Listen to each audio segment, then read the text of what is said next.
Hello guys, today is another collaboration that I am doing with a lot of amazing soapers. Now our theme is to create a flower, and then we have to have green in it, so I'm going to use this green. So I'm going to do the heat transfer method to melt my oils. I don't really care for that method, but I'm going to try to do it today.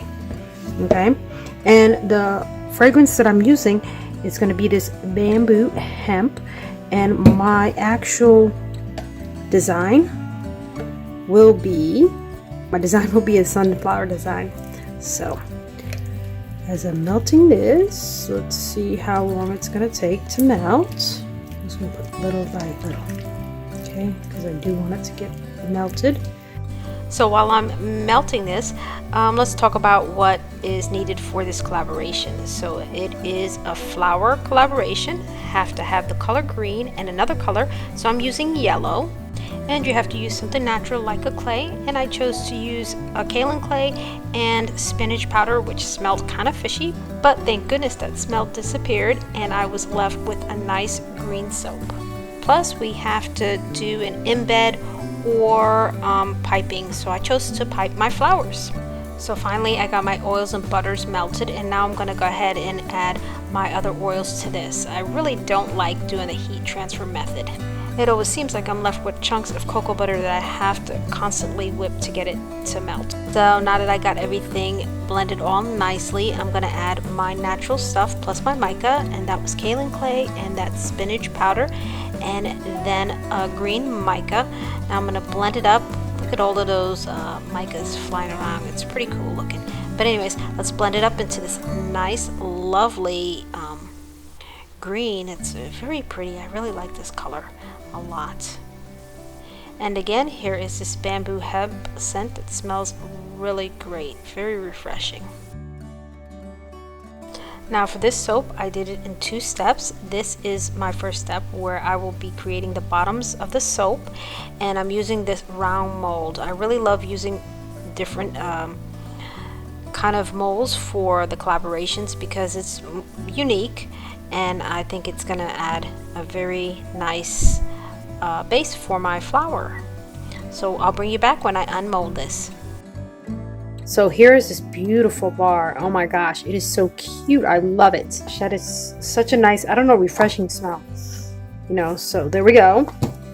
So I'm just gonna pop these out, and I'm gonna try to pipe the sunflowers with 2 piping tips that I got off of Amazon. It came in a bundle, but they don't have numbers on it. But this is definitely not the right tip to use for this flower. It has a groove in it right here, and I'm gonna still try to use this. Plus this little one that looks like a little star. Here's my oils and butters. Okay, so for the yellow, I'm gonna use this goldenrod mica by Be Scented, and then I have another color that is sunshine yellow. I think I'm going to use them both. Now for the middle of the flower, that's brown. I don't have a brown color, but I do have this mica, Penny's mica, and then this yellow lake. I'm going to use that, but first I'm going to mix up my oils so they're nice and mixed. And also too, I did add some more colors. You'll see, I'll show you, to get a better brown. And this is just my water and my lye solution. Okay, so now it's time to blend this up until we get this really lovely flowing batter, and we're going to split it in 2 batches. One is going to be the brown, and I'm using that lake yellow, that copper color. And I'm going to add some activated charcoal and some red mica to the brown batter. Now it's time for that yellow, and I'm using 2 of those yellow colors that I showed you earlier to get that pretty flower.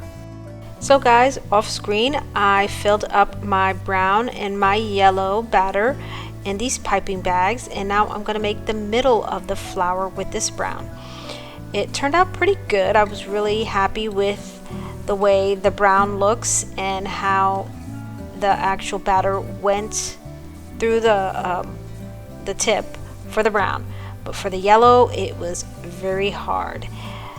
As you can tell, you can see how the ends of the flowers kept breaking off, so I took a break from that because it was very frustrating, and went on and just completed all of the brown parts for the flower. Then I decided to change the tip of the yellow leaves, not leaves, petals. So I went to the same exact shape tip but smaller version of it, and it seemed to really work awesome. I really liked the way it turned out. It was really pretty. Now the color in the end, the yellow, wasn't as vibrant as it is now. I'll show you in my still shots at the end of this video.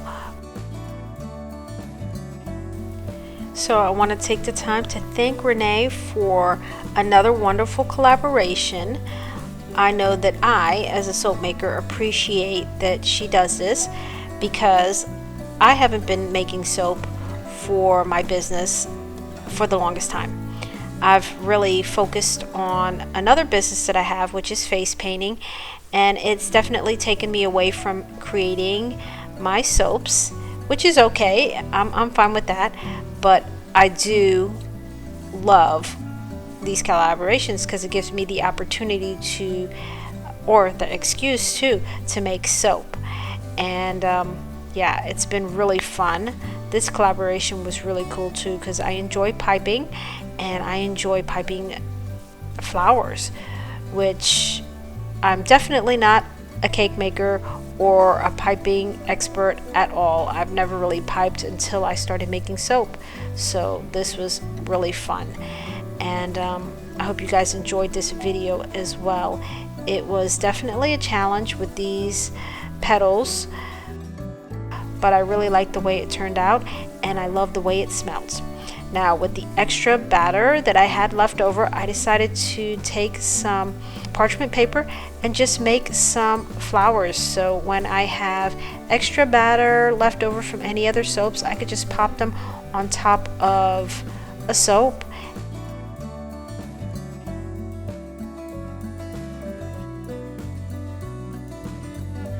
I hope you guys enjoyed this. Thank you everybody for hanging out with me while I made this soap, and thank you for all the other soapers for participating. I'll see you guys on my next video.